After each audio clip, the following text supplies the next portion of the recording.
Ah, ce soir, Ousmane Dembélé nous a régalé. Bonjour à toutes et à tous, bienvenue pour le débrief de la victoire du Barça face à la Real Sociedad, qualification du Barça.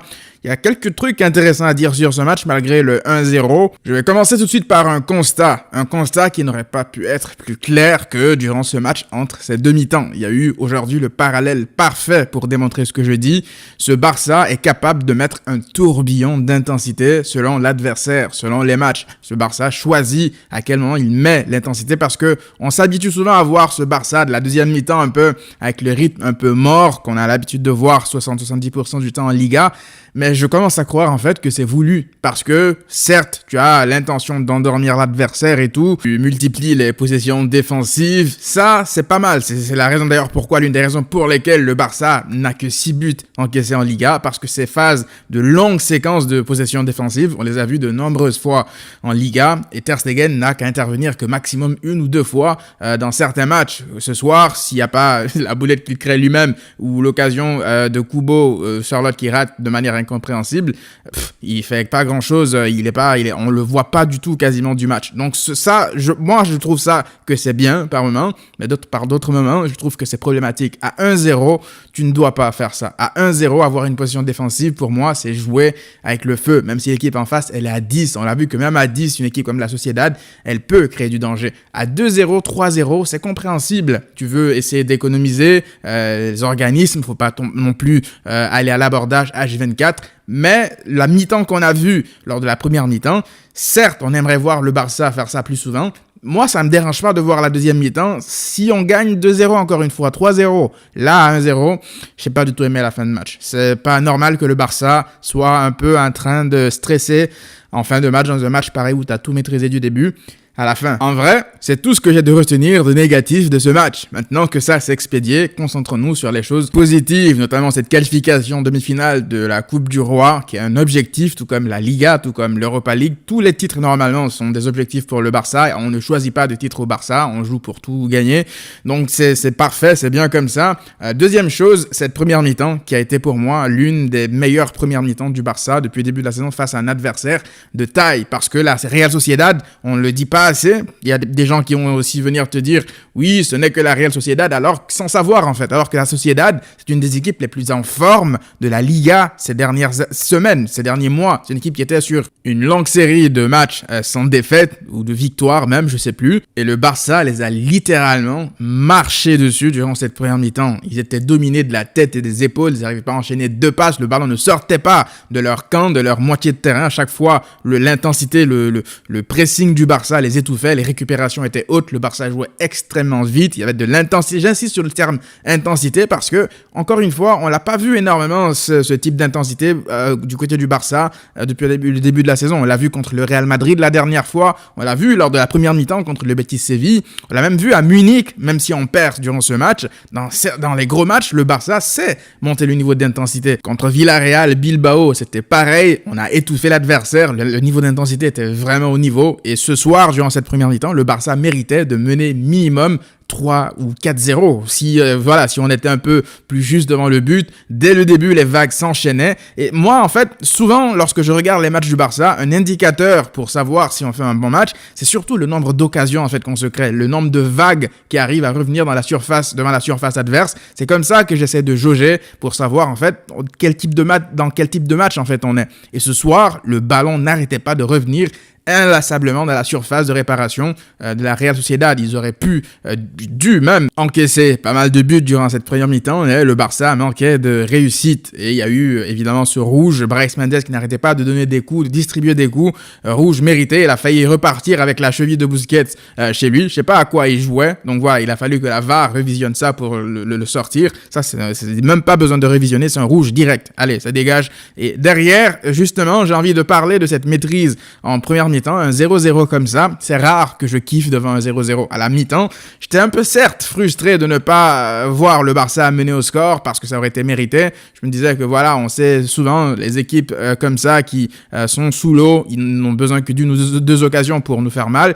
Mais bon, ça a tenu quasiment tout le match. Araujo a mangé Sorloth quasiment tout le match. Koundé a fait un match XXL. J'en parlais tout à l'heure de Koundé. Christensen, comment ne pas parler encore de lui, encore une partie d'Azo dans un gros match. C'est devenu la norme pour lui, Christensen, de sortir de gros matchs aujourd'hui. On s'est habitué à ça. Je sais pas si vous vous rendez compte. Alors que ce joueur-là, lorsqu'il signe au Barça, t'as les supporters de Chelsea qui te disent ouais, avant les gros matchs, il se chie toujours dessus. Ouais, durant les gros matchs, il passe tout parfois à côté. C'est un mec qui n'a pas de caractère et tout. Allez, va là-bas, toi. Va m'acheter un autre joueur à 100 millions d'euros. Arrête de nous fatiguer avec tes avis catastrophiques. Christensen, depuis son arrivée au Barça, c'est masterclass sur masterclass. Le nombre de ballons qu'il coupe, la trajectoire dans la profondeur comme ça. Pas mal de fois, on s'est retrouvé dans des situations où on encaissait des buts comme ça, où en 2 passes, en 3 passes, l'adversaire transperce tous les joueurs au milieu et les défenseurs aussi qui se prennent des transitions de l'espace. Et du coup, quand t'as des mecs comme Christensen qui savent anticiper, lire le jeu comme lui, comme Koundé, comme Araujo, mais encore une fois, tu n'annihiles pas à 100% de toutes les occasions comme ça, mais tu les réduis d'un grand pourcentage. Et c'est ce qu'on voit, c'est pourquoi en tout cas, lorsqu'ils sont tous ensemble, le Barça ne concède pas le même nombre de buts, le même type de buts, je veux dire,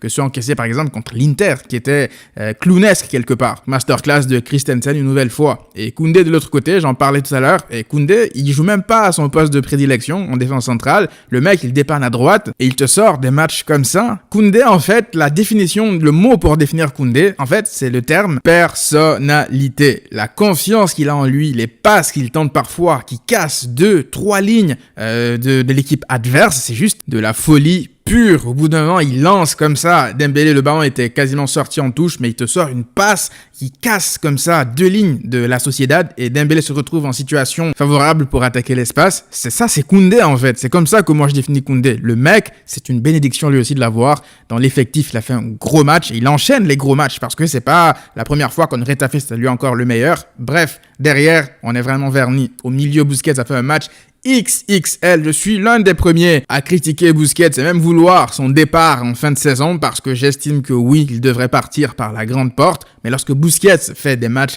comme celui-ci, il est juste irrésistible. Ce soir, on a vu Busquets Prime. Des récupérations de balles par-ci, des râteaux par-là pour casser les reins de certains joueurs adverses. Le mec, il était partout. Et aujourd'hui, j'ai vu le Busquets, la meilleure version de Busquets lorsqu'il était à son meilleur niveau. Et pour moi, c'est pas un hasard. C'est pas du jour au lendemain, il a perdu, il a retrouvé son niveau. C'est surtout grâce à ce système à 4 milieux de terrain, pour moi, dont il est le joueur qui bénéficie le plus des bienfaits de ce système. Aujourd'hui, Busquets, lorsqu'il joue dans ce système-là, c'est un autre joueur. D'ailleurs, je pense que c'est le meilleur système aujourd'hui, en tout cas à l'heure actuelle, lorsque je tourne cette vidéo, pour moi, le Barça, c'est son meilleur 11, sa meilleure formation, c'est avec ce milieu à 4 comme ça. C'est plus équilibré, ça te permet de mieux presser, de mieux contre-presser, de mieux attaquer de tous les côtés, même si aujourd'hui c'est un peu plus penché à droite. Parlons justement à droite, parce qu'à droite, il y avait un monsieur ce soir qui était sur son nuage. Ce Dembélé-là, j'aimerais tellement le voir à chaque match, mais le problème avec Dembélé, c'est qu'on sait, aujourd'hui, il peut te sortir un match de niveau pareil, on sait qu'il en a les capacités, et le match d'après, te faire un match à la Jean-Claude Darcheville. Là, Dembélé, faut vraiment essayer d'être constant, frérot, parce que là, si on a ce Dembélé-là durant toute une saison, rien ne peut nous arriver en Liga, au moins en Liga. Si Dembélé joue